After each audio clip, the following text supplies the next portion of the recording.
شهر رمضان الذي أنزل فيه القرآن هدى للناس وبينات من الهدى والفرقان فمن شهد منكم الشهر فليصم. الله وبركاته.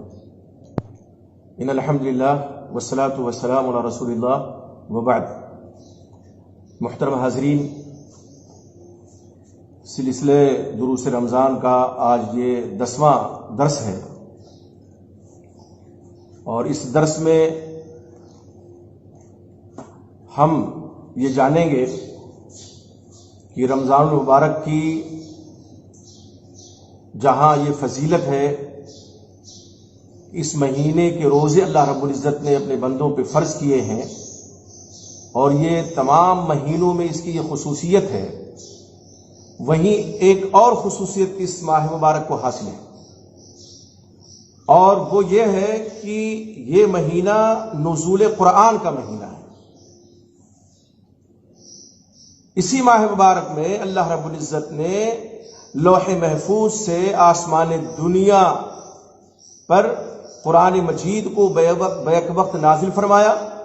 بیت العزہ میں، اور وہاں سے دھیرے دھیرے اللہ کے نبی محمد رسول اللہ صلی اللہ علیہ وسلم کے قلب اطہر پر 23 سالہ مدت میں قرآن مجید کا نزول ہوا۔ تو قرآن مجید اسی مہینے میں نازل ہوا، لوح محفوظ سے بیت العزہ تک، اور نزول قرآن کی ابتدا بھی اسی مہینے میں ہوئی۔ اسی لیے اس کو قرآن مجید میں شہر قرآن کہا گیا ہے۔ اللہ تعالیٰ نے جیسا کہ ارشاد فرمایا، شہر رمضان الذی انزل فیہ القرآن، رمضان کا مہینہ وہ مہینہ ہے جس میں قرآن نازل کیا گیا۔ تو قرآن کے نزول کا یہ مہینہ ہے۔ اب قرآن ہم اور آپ جانتے ہیں، ہمارا آپ کا اس پر ایمان ہے کہ اللہ رب العزت کی آخری نازل کردہ آسمانی کتاب ہے۔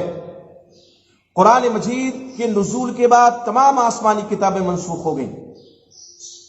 انتہائی محتم بالشان کتاب، وہ کتاب جو تمام آسمانی کتابوں کو منسوخ کرنے والی ہے،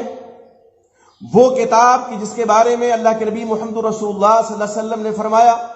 ان اللہ یرفع بہذا الکتاب اقواما ویضع بہ آخرین، کہ بے شک اللہ رب العزت اس قرآن، اس کتاب کے ذریعے سے کچھ لوگوں کو سربلندی عطا کرتے ہیں، اور کچھ دوسرے لوگوں کو اسی قرآن کی وجہ سے پست و ذلیل کر دیتے ہیں۔ سربلندیاں انہیں ملتی ہیں جو قرآن مجید کی تلاوت کرتے، قرآن مجید میں غور و فکر کرتے، قرآن مجید کے احکام پر عمل کرتے ہیں۔ ذلتیں، رسوائیاں ان کے حصے میں آتی ہیں جو قرآن مجید پر ایمان نہیں رکھتے، قرآن مجید کی تلاوت نہیں کرتے، قرآن مجید میں غور و فکر نہیں کرتے، اور قرآن مجید کے احکام پر عمل نہیں کرتے۔ تو انتہائی محترم بالشان کتاب، اور وہ کتاب اسی ماہ مبارک میں نازل کی گئی۔ اس کتاب کے پڑھنے کا ثواب کیا ہے؟ آپ دیکھیں جامع ترمذی میں اللہ کے نبی محمد رسول اللہ صلی اللہ علیہ وسلم فرماتے ہیں، من قرأ حرفا من کتاب اللہ، جس نے اللہ کی کتاب سے ایک حرف پڑھا، فَلَهُ حَسَنَةٌ، تو اس کو ایک نیکی ملے گی، وَالْحَسَنَةُ بِعَشْرِ أَمْثَالِهَا، اور یہ ایک نیکی 10 نیکی کے برابر ہوگی، 10 نیکی تک جائے گی۔ آپ آگے ارشاد فرماتے ہیں، لا اقول، میں یہ نہیں کہتا الف لام میم حرف، کہ الف لام میم ایک حرف ہے، بل الف حرف ولام حرف ومیم حرف، بلکہ الف ایک حرف ہے، لام ایک حرف ہے، اور میم ایک حرف ہے۔ یعنی اگر ہم نے قرآن مجید سے الف لام میم پڑھا تو ہمیں 30 نیکیاں ملیں گی۔ یہ فضیلت ہے قرآن مجید کی تلاوت کی۔ تو اس ماہ مبارک میں قرآن سے ہمارا تعلق مضبوط ہونا چاہیے، اور مہینوں میں تعلق ہونا چاہیے، ربط ہونا چاہیے، قرآن مجید کی تلاوت ہونی چاہیے، لیکن یہ ماہ مبارک جو ہمارے اوپر سایہ فگن ہے، چونکہ یہ ماہ قرآن بھی ہے، اس لیے قرآن کے ساتھ ایک مومن کی وابستگی غائب درجہ کی ہونی چاہیے، حد درجہ ہونی چاہیے، تلاوت کے ذریعہ سے، غور و فکر کے ذریعہ سے، اور عمل کرنے کے ساتھ۔ یعنی ہم تلاوت کریں، اس کی آیات میں غور و فکر کریں، اور اس کی آیات کو ہم اپنی زندگیوں میں اتارنے کی کوشش کریں، عملی زندگی میں ہم قرآن مجید کو اتار لیں۔ یہ مہینہ ہمیں یہ موقع فراہم کرتا ہے، عبادتوں کا مہینہ ہے، قرآن مجید کے نزول کا مہینہ ہے، تو ہم قرآن مجید کی اس مہینے میں کوشش کریں کی زیادہ سے زیادہ تلاوت کریں اور اس میں غور و فکر کریں۔ لیکن سب سے پہلی بات جو ہر عبادت کے لیے ہے وہ یہ ہے کہ نیت ہماری خالص ہو، نیت میں اخلاص ضروری ہے۔ اگر ہم نے قرآن مجید کی تلاوت ریاکاری کرتے ہوئے کی، یا اس لیے کہ اس مہینے میں کئی قرآن ہم مکمل کر لے جائیں اس لیے کر رہے ہیں، تو معاف کیجیے گا، قرآن مجید کی تلاوت کا ثواب ایسے شخص کو نہیں مل سکتا ہے۔ قرآن مجید پڑھنے کے آداب ہیں، اسلوب ہے اس کا، اور وہ یہ ہے قرآن مجید میں اللہ نے خود بیان فرمایا وَرَتِّلِ الْقُرْآنَ تَرْتِيلًا۔ سورہ مزمل میں اللہ فرماتے ہیں کہ قرآن مجید کو ٹھہر ٹھہر کر پڑھو۔ آج ہم دیکھتے ہیں خصوصاً قیام اللیل میں اب تو مساجد کے دروازے بند ہیں، لیکن جب مساجد کے دروازے کھلے ہوئے کہ اللہ کرے پھر کھل جائیں تو یہ دیکھنے میں آتا ہے کہ قیام اللیل کے لیے، تراویح کے لیے جو ہم قرات سنتے ہیں، ہمارے ہاں بعض مساجد میں لوگ ایسے امام متعین کرتے ہیں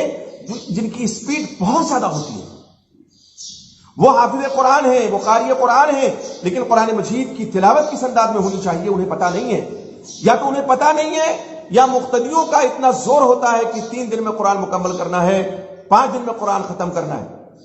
گویا کہ لوگوں نے تراویح کو، قیام اللیل کو ختم قرآن کا لازمہ سمجھ لیا ہے، جبکہ ایسا قطعاً نہیں ہے۔ آپ بے شک قرآن مجید کی تلاوت کیجئے،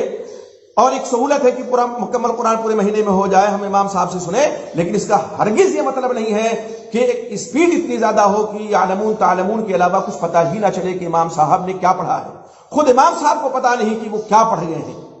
تو قرآن مجید کی تلاوت کا ثواب اسی وقت ملے گا کہ جب ہم ٹھہر ٹھہر کر اس کو پڑھیں گے۔ اسی طرح سے قرآن مجید کی آیات میں ہمیں غور و فکر بھی کرنا ہے۔ اللہ تعالیٰ قرآن میں فرماتے ہیں کتاب انزلناہ الیک مبارک لیدبروا آیاتہ وليتذکر اولو الالباب، یہ بابرکت کتاب ہے جسے ہم نے آپ کی طرف اتارا ہے،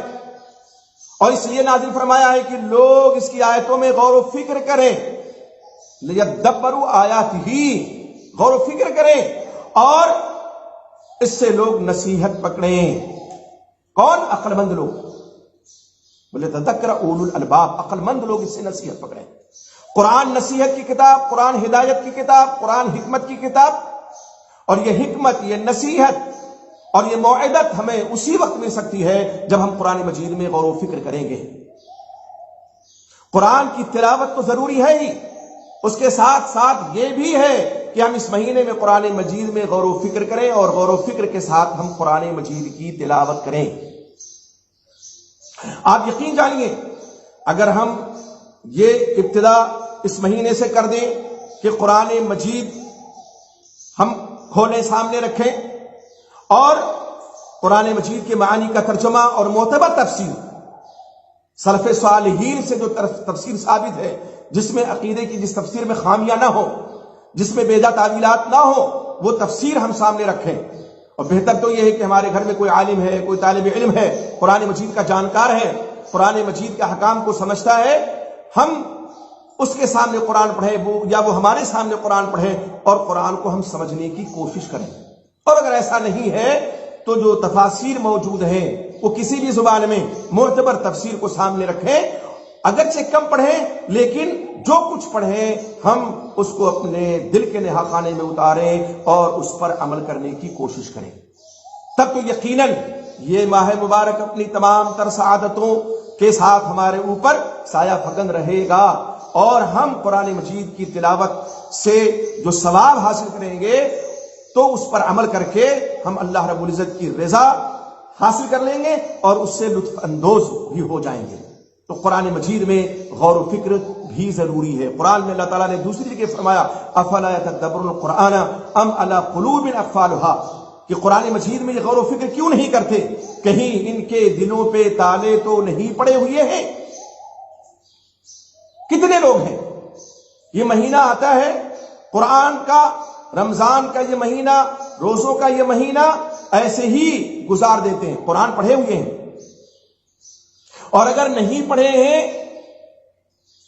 تو بھی پڑھنے کی کوشش نہیں کرتے، پڑھے ہیں تو پڑھتے نہیں، اور نہیں پڑھے ہوئے تو پڑھنے کی کوشش نہیں کرتے۔ آج عجیب ایک عذر لنگ ہے، بعض لوگ جیسا کہ پیش کرتے ہیں، اور کیا بتائیں قرآن ہم نے پڑھا نہیں ہے تو کیسے پڑھیں؟ میرے بھائی دنیا جہان کی ساری چیزیں آپ کو معلوم ہیں، آپ اپنے فن میں ماہر ہیں، آپ ڈاکٹر ہیں، آپ انجینئر ہیں، آپ بیرسٹر ہیں، اور آپ کسی بھی فن میں لگے ہوئے ہیں تو اس میں آپ مہارت رکھتے ہیں، اور